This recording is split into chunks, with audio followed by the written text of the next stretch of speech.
beauty and history of Birkenhead Priory can never be overestimated, and recently I made it my first history feature on BBC Radio Merseyside. Well, here today is that interview with Sean Stiles and myself. I hope you enjoy it.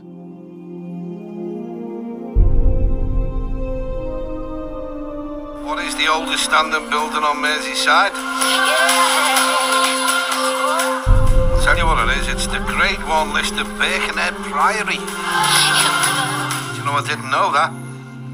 Well, it's probably enough to give it the honour and pride of Merseyside's on its own, of course, but to find out more about its history and its importance to the town, we can talk this afternoon to James Palmer, historian and columnist in the Cheshire Life magazine. Very good afternoon to you, James. Hi there, Sean. How are you? I'm really good, you know. I didn't know this was the oldest standing building on Merseyside. Do you know that? Yeah, it certainly is, that's for sure, and dedicated to St James. It stands on the River Mersey, close to Camberway's shipyard, and as you say, it is the oldest standing building in Birkenhead today. Yeah, I've been over there, but I didn't realise it was. Well, why is the Priory so important, James? Well, the Priory was built at Birkenhead because, really, it was on what they call the headland of birch trees, and over time what happened is birch became birken and the headland became head, and they put the two together, so you came up with the name of Birkenhead. Now, in the year of 1150 AD, Hamon de Mascei, who was the third Baron of Dunham Massey Hall in Cheshire, founded the Priory at Birkenhead in honour of St James, as I said, and he put 16 monks of the Benedictine order in there. Now, Birkenhead Priory is where it all really started.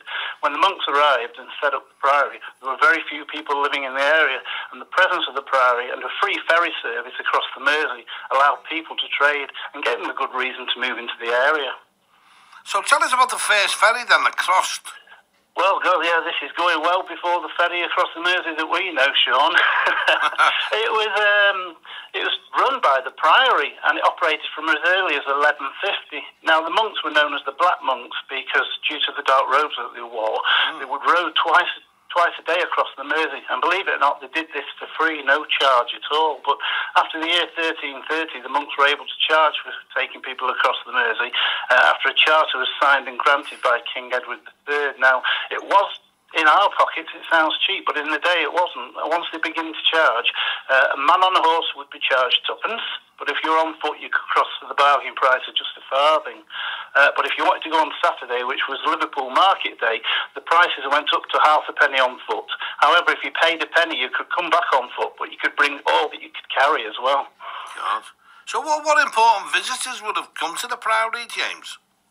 Right, well, they've had some really good visitors there over the hundreds and hundreds of years, and they're no strangers to royal visitors at all. And in the years 1275 and 1277, King Edward I visited, but Edward didn't travel lightly, and he brought with him not only his wife, Queen Eleanor, but an entourage of some 600 men. And it was here at the Priory in 1277 that the king met the envoys in the chapter house. Now, the envoys were from the King of Scotland, and they brought a bishop with them, and they discussed in detail the disputes that were raging along the Welsh border. God. So what happened to the Priory that sort of closed down, James? Well, sadly, in the year 1536, the Priory closed due to the implementation of the dissolution of monasteries, which was brought about, by King Henry VIII, who had all the monasteries and what have you closed down. Birkenhead, unfortunately, was one of the first priories to be disbanded, and the monks were each given 40 shillings by the crown, along with a set of new gowns. But at this time, the prior at Birkenhead was given a pension of 12 quid a year, and he and 4 months were allowed to carry on working and preaching in the area. So what's the derelict church alongside the Priory then? That was built in 1821, Sean, and that really served the area, especially with the docks and the shipbuilders.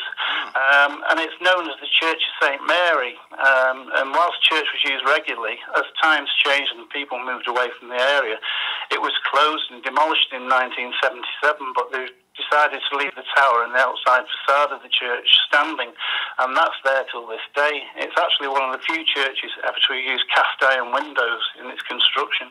God. I mean, is St Mary's Tower still used for anything now? Yeah, today it's still used for visitors.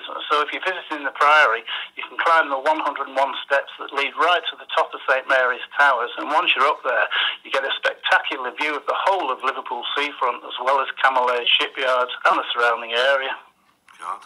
So what are the brass plaques for inside the tower? Right, now this is a little bit different. St Mary's Tower stands as a memorial to the 99 men whose lives were lost in Liverpool Bay during the pre-war submarine trials in 1939, when HMS Thetis was tragically lost in the bay, and it resulted in the death of these 99 men. So with the vessel being built at Camelair, the tragedy obviously touched all the local people and families. So as you climb the stairs today, as you go up each stair, you'll see a brass plaque on almost every stair, and each one bears the name and position of each man that was lost.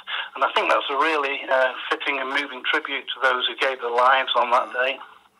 Do you think it's fair to describe it as one of Merseyside's best-kept secrets, James? Yeah, it certainly is. I mean, you know, it's so close to Camelair shipyard, and, you know, there's a lot of people who say to me, I didn't even know it existed, you know. But the work that the team do there, you know, and the volunteers and everybody, they make you so welcome, and there's guided tours, and they'll tell you everything you need to know about the building and what it stood for and what it was used for. Oh, it is fascinating. When can the public visit Birkenhead Priory, James? Right. The Priory is actually open Wednesday to Friday, 12 a.m. till 4 p.m, and on Saturdays and Sundays from 10 a.m. till 4 p.m. It's absolutely free to get inside, and there's loads of events coming up this year, including Shakespeare's plays on the grass, summer fairs, and music events. If you want more information about Priory, you can get this on the internet by visiting www.thebirkenheadpriory.org, or you can go to the Facebook page, which is just at Birkenhead Priory. What about finding out more about what you do, James? You're an historian, aren't you? Said we want to contact you.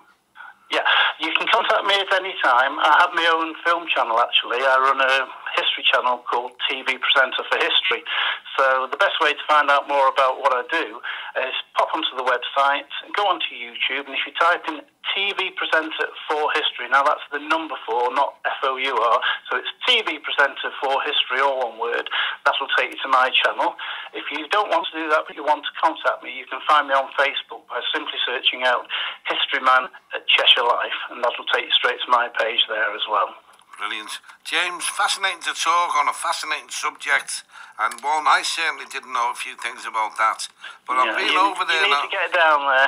Yeah, I know I've been. It was a while back, but I remember the first time I came, I thought to myself, I didn't even know this was here. It's amazing, you know. Wow. Yeah, but a great day out, and, you know, if you love history, it's the place to be. It is indeed. James, thanks for your time today. No problem, Sean. Take care. It's great to talk. That's James Baum talking to us about the oldest standing building on Merseyside. And, well, I didn't know that. I want you to tell me something about Merseyside, where I'm going to go, well, I didn't know that.